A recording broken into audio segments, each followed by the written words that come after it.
Okay, hi guys. So I know I talked before about how I was getting into like resin crafts. Sorry if you hear car noises. I'm outside because I didn't want to work inside with the resin because my apartment is really poorly ventilated and resin is a chemical. Another update, I didn't bring it with me, but another update is that instead of face masks, I got a respirator. So, because some people warned me that face masks may not be enough to protect myself from the chemicals of resin. And unfortunately, some of this is still fresh, so I probably shouldn't be sitting here. I have to clean this, but I did make a mess. I am using kind of older resin. So there's a couple things that I learned from this. First of all, I used absolutely everything that I got from that pack that I ordered. Like, I used everything. And for these really small shapes, these turned out to be like vital. It was a hugely, it was such a learning experience working with these.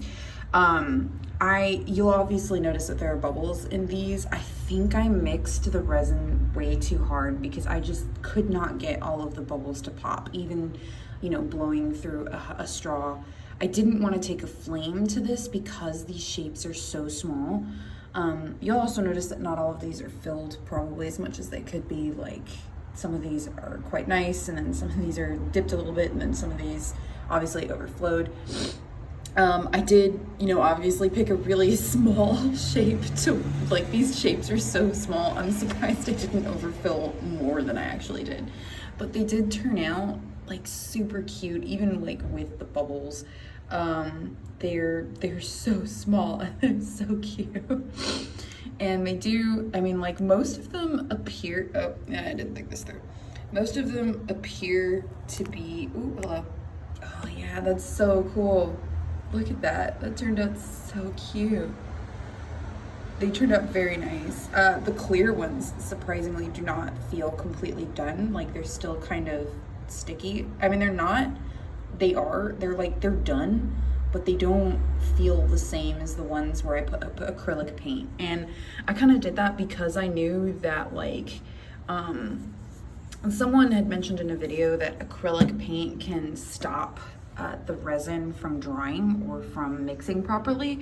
So I was curious to see, since this is kind of like old resin that I'm using before I officially go get like new resin, I wanted to see if that was true, if it would like actually keep it from drying. And I accidentally put a lot of acrylic paint in there, probably more than I needed. Like, I had so little resin, and I still had more than I needed. But I thought, I would be able to see it not work. And then I accidentally dripped in this one, which, it kind of looks cool. I want to try to pop out one of these. Oh, wow. That's so interesting looking. Oh my gosh. Well, it is, oh, that's so interesting. Like, it's clear. Oh, that's so interesting. It's totally clear, but it's not, because there's bubbles in there, because I don't know. I think I mixed too hard when I was mixing the resin. I think I mixed them. I mixed it way too hard because it was so frothy when it was done, and I was like, this doesn't seem right. So I might have to try to do something a little bit different there. The coral turned out surprisingly better than I thought it was going to. You might be asking why I'm doing sea-themed things. It's because of a book I'm writing, and I decided to be all, oh, look how cute that is. I decided to be thematic with my arts and crafts.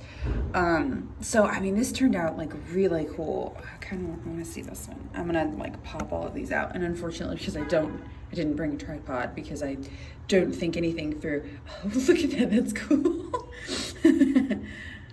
That's so interesting. I love these, even though they're a bit flawed and they're not perfect. Obviously, they're not worth anything to anyone except for me. This one, obviously, I didn't fill all the way, so you can see that it's like really dipped in.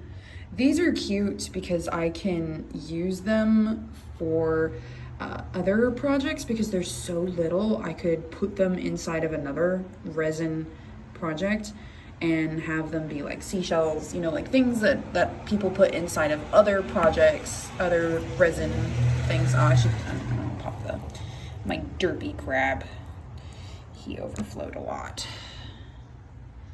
Yeah, I bet I could break some of that off because it's very thin. It's not like, yeah, I could for sure pull that off or something. You can't really see. I have to figure out how to clean this because obviously I still have like wet resin. It's the, whatever this one is, I accidentally made a mess while I was working. I have to get more gloves too because I totaled my gloves and realized, oh, hey, these might not be reusable, so I'm gonna have to get like a pack. But yeah, that's really cool. I'm so excited. I'm so happy that this like turned out. So thank you for watching and indulging me in my weird little craft. I am trying to be very careful with making these, obviously, because they're chemicals. Obviously, right in this moment, I'm not being the most careful person on the planet because it's just sitting here because I forgot that it's not the two resin chemicals mixed together. It's just one just sitting here being a chemical. So anyways, thanks for watching.